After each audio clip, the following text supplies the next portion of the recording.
आपने अक्सर एंग्जाइटी का नाम सुना होगा। हो सकता है आपको सुनने में एक सामान्य बीमारी लगे। लोग अक्सर एंग्जाइटी को हल्के में लेते हैं, लेकिन भविष्य में ये डिप्रेशन जैसे कई गंभीर बीमारी को जन्म देती है और आज के समय में ये बीमारी युवा में तेजी से फैल रही है। आइए जानते हैं डायटीशियन शिवा कुमार से एंग्जाइटी होने पर क्या करें और क्या ना करें।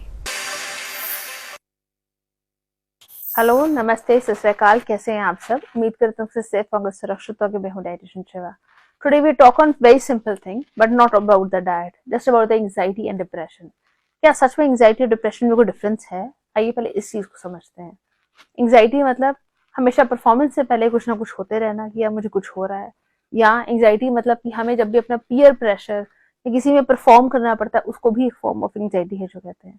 आपको सोशल एंग्जाइटी होना कि अरे यार मुझे बहुत लोगों को मिलना है, या आपको इस फॉर्म की एंग्जाइटी होना कि अब मुझे परफॉर्म करने के साथ साथ अपना एक कूल और काम है जो अपने आपको कंपोजर है जो देख के रखना है।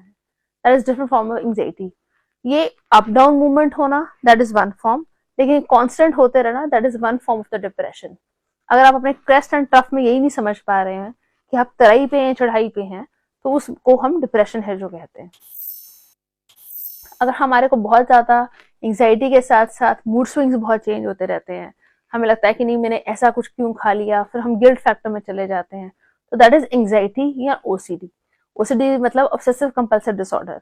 एक चीज को लेके बहुत बारी बारी सोचते रहना, या उसका इतना अपने आप को टेंजेंट चेंज कर जाना कि समझ ही नहीं आता कि हम कुछ गलत समझ रहे हैं कि हम सब समझ रहे हैं जो ठीक है।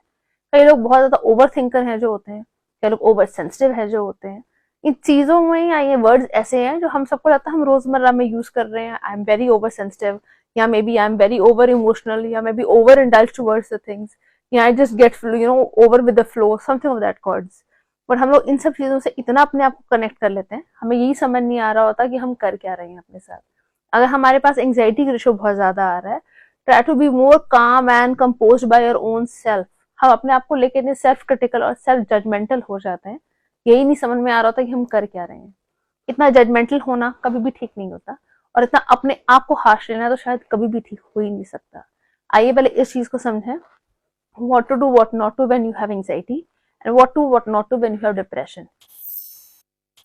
When you have anxiety, सोचिए अगर आप 10 लोगों को मिलने जा रहे हैं, 10 को मिलने के लिए एंग्जाइटी बहुत ज्यादा हो रही है, उसमें से 10 में से किसी एक के साथ आपका कंफर्टेबल जोन है जो बहुत ज्यादा होगा। उस कंफर्ट जोन के उसी ही इंसान के पास अगर आप जाके बात कर सकें तो नथिंग लाइक इट। लेकिन अगर ये परफॉर्मेंस प्रेशर पे लेते हैं कि पता नहीं मेरा एग्जाम कैसे होने वाला है, मैं अच्छे से परफॉर्म कर पाऊंगा या नहीं, या मेरी इंटरव्यू कैसे जाएगी, कुछ टफ क्वेश्चन तो नहीं आ जाएंगे। माना हमने बहुत अच्छी तैयारी की होती है, पर that is about the performance. हम उस टाइम पे जैसे परफॉर्म कर रहे होते हैं, उस परफॉर्मेंस प्रेशर को ना लेके उसे एंजॉयमेंट लेके ही है जो चीजों को स्ट्राइड में लिया जा सकता है। काफी सारे लोग जब मेरे पास काउंसलिंग के लिए भी आते हैं तो एक ही क्वेश्चन पे होता है कि ma'am we are not feeling very great about our lives, we are just feeling very gloomy about everything and anything. हमें ऐसा लगता है कि हम शायद ज्यादा सोच रहे हैं, या कभी ऐसा लगता है कि शायद कुछ अच्छा कर भी पाएंगे या नहीं।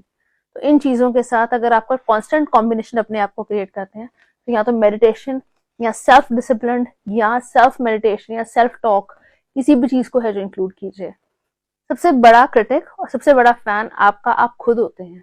अगर कोई ये बोलता है कि मैं आपका बहुत बड़ा क्रिटिक हूँ या मैं आपका बहुत बड़ा फैन हूँ, तो ये नहीं कि वो गलत कह रहे हैं, ये है कि हाँ शायद वो आपको आपसे ज्यादा जानते हैं, लेकिन मुझे ऐसा लगता है कि आप अपने आप को बहुत ज्यादा समझते हैं।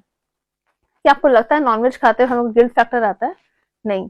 और क्या अगर आता है तो means there is something wrong, और means we are in the path of some spiritualism, और मे बी वी फील नहीं यार मुझे ऐसा नहीं करना चाहिए, अच्छी फीलिंग नहीं आ रही।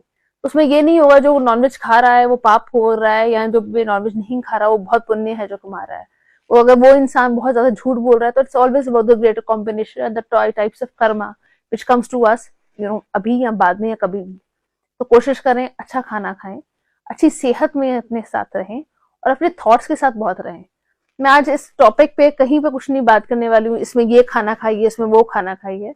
मैं एंग्जाइटी और डिप्रेशन पे इसलिए बात करना चाहती हूँ क्योंकि आजकल मैं जितने लोगों को मिल रही हूँ, मैक्सिमम एंग्जाइटी के शिकार है जो होते हैं, और हर एक इंसान एक अपनी नींद की गोलियां अपने साथ कैरी करके घूमता है। कुछ और नहीं होगी तो एंटी एंग्जाइटी पिल्स हैं जो ली जाती हैं, माउथ डिसॉल्विंग है जो ली जाती हैं, देन यू फील कि okay I am fine, I am nice. अगर हम इन चीजों का कॉम्बिनेशन क्रिएट कर रहे हैं, तो बॉडी का फैक्टर है जो चेंज करने की कोशिश है जो करनी चाहिए। आप जिस चीज के साथ बहुत ज्यादा डरते हैं या फेस नहीं कर पाते उन चीजों को, कोशिश करें लेट्स फेस इट। फेस तो करना ही पड़ेगा, ये तो हो नहीं सकता कि हमारा एग्जाम है और हम देंगे नहीं। अगर हमारे को एक ईयर एंड पे एग्जाम परफॉर्मेंस पे देना पड़ेगा, ठीक है। तो इसलिए लास्ट अबव ऑल, जब भी आपको ऐसा लगता है कि हम बहुत ज्यादा लॉस फील कर रहे हैं कि हमें कुछ और नहीं करना है, तो अपने आप को खुश रखिए। सबको खुश करने का हम ताउम्र ठेका है जो उठा लेते हैं कि मैंने इन लॉस को खुश करना है, अपनी फैमिली को खुश करना है, अपने बच्चों को खुश करना है, पर शायद अपने आप को खुश करना हम कहीं भूल जाते हैं। अपने आप को क्या खिलाना है या हमारी फूड प्रेफरेंसेस क्या है। एज अ फीमेल मुझे बहुत कम लोग हैं जो मिलते हैं कि मुझे ये पसंद है और मैं ये खाना चाहती हूँ, या मैं ये खाती हूँ। तो अपनी फैमिली को प्रेफरेंस देने के साथ साथ अपने आप को भी प्रेफरेंस दीजिए, अपने आप को भी प्यार कीजिए और अपने आप के लिए भी कुछ किया कीजिए। सबके लिए सब करने के बजाय और खुद फिर हारा हुआ फील करने के बजाय वो सब करने का भी कोई फायदा नहीं है। तो कोशिश करें अपने आप को ना तो एक्सट्रीम एंग्जाइटी में डालने की, ना ही इतना होप्स के साथ अपने आप को किसी बिल्कुल डिप्रेस मोड में उठाने की कि कि मुझे क्या करना है क्या नहीं करना। तो कोशिश करें अच्छी चीजों के साथ अपने आप को कैरी ओवर करें, और कैरी ओवर के साथ साथ चीजें हसीन है जो हो सकती हैं। हर एक चीज का बैगेज लेके घूमने की जरूरत नहीं है। कुछ बैगेज बहुत प्यारे होते हैं और मुझे लगता है उन्हें उठाना चाहिए, लेकिन अगर बैगेज आपका इतना भारी हो जाए, उठाने में दिक्कत होने शुरू हो जाए, तो जरूर सोचिएगा क्या सच में उठाने के लायक है या नहीं। Thank you so much for joining.